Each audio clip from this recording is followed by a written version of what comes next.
This is a segment from The Annex, an academic sociology themed podcast. For more, visit us on the web at theannexpodcast.com. So there's this piece that I wanted to discuss in the Washington Post by Elizabeth Bruning called "This is U.S. Politics. Are You Triggered?" And it was published on November 28th. And the article describes a new triggering style in U.S. politics, and it's something that Gabriel, you were talking about. I think was it last year when we did our segment on inviting Milo Yiannopoulos to UCLA. Something like that. Yeah, something like that. So basically, the triggering style, it's a style of political dialogue where the goal is to infuriate those who disagree with you. So as an example, Bruning gives this example of reactions to the migrant children crying about being separated from their parents at the southern U.S. border. So one style of politics might dispute whether or not like this is really happening or whether or not it's representative. So like there's a style of arguing where you're disputing the fact. Or maybe another style might be to acknowledge that these separations happen, but to justify them, say it's necessary to defend the border, whatever. The triggering style would be to respond in a way that is designed to infuriate those who are angry about the separation. So you might be like, yeah, I love seeing children cry. It was the highlight of my Thanksgiving, or something like that. And there's no effort to convince the person who you're talking to, right? There's no effort to criticize. The goal is to emotionally trigger someone and push them to the point that they're screaming, name calling, and all that. And either you just relish the suffering of those with whom you disagree, or maybe you use their behavior, their reaction to discredit them. And it's certainly something that happens on both sides of the political spectrum. It's definitely a style that's advanced by academics. Do you remember last year we did a segment on George Ciccarello? I think what's their name? Ciccarello Meyer, that political scientist who said he wanted white genocide for Christmas, or that he threw up when someone gave their seat to a veteran. And then he got onto Tucker Carlson and he became an object of hate on the right and got a flurry of death threats. And then he had to resign his tenured position at Drexel. Remember that guy? Yep. So like, it's all, yeah, everybody. So it's around, and it's popular. And so I have a question. For one is, do you see this triggering style? Is this a thing that's commonplace, or is this just another example of like a journalist who's trying to get 600 words of content off of 5 people's tweets? Like, is this really a thing, or are we blowing this up? Oh yeah, it's definitely a thing. There's whole websites where this is their business model. And, and there's kind of like this weird. Your mention of Tucker Carlson and Ciccarello, I think it was Ciccarello Mayer or something like that. Anyway, whatever, something like that. There's this weird like symbiotic feedback that you see of people who kind of love to hate each other. Yeah, and so you'll see kind of so let's just say people with left-wing views expressed intemperately, mm-hmm.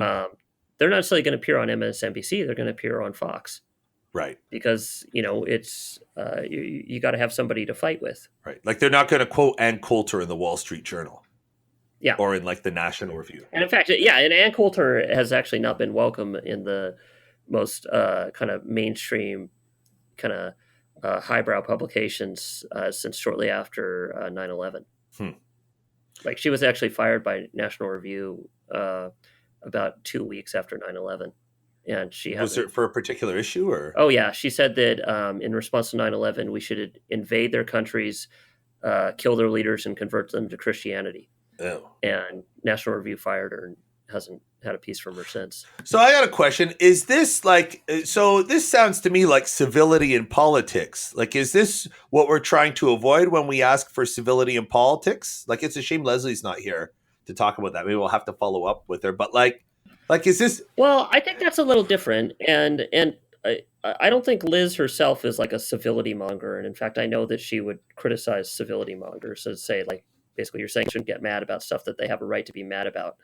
I think her point, which does not contradict her general contempt for civility as a principle in of itself, is there's a difference between being intemperate and being the whole point of what you're saying is to upset the other person. Like right. There's a difference between me saying something that upsets you, I really believe it, and me doing like deliberately trolling you and saying you mad bro. And she's really talking about the latter. Right. The you mad bro type of thing. Yes. Is it, Rebecca, is this catching on in Canadian politics now? I've been out of the loop for quite a while. Or is this something that's an American beast? We like to think that we're really polite up here, but I think that that this has been this maybe triggering or baiting or just sort of saying things that are deliberately provocative is something that is fostered, I think, partly through a lot of the anonymity online.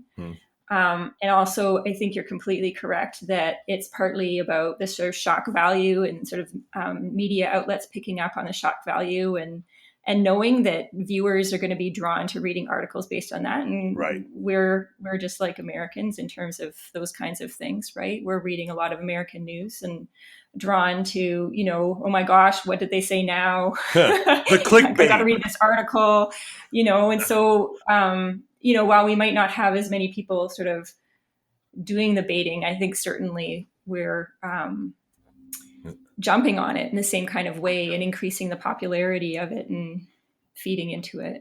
So what's going on with this? What does it say about our society that the triggering style of politics is sort of becoming a major form of political dialogue in society? What's that saying about us, where we are as a society? Well, I think it's epiphenomenal of the general trend in negative partisanship. Okay. So if you look at the work of people like Iyengar and Westwood, they found that partisanship is at levels not seen in the modern survey era. Although obviously partisanship was higher in the 19th century in this country, because the two parties fought a war against each other. Yeah, that's pretty partisan.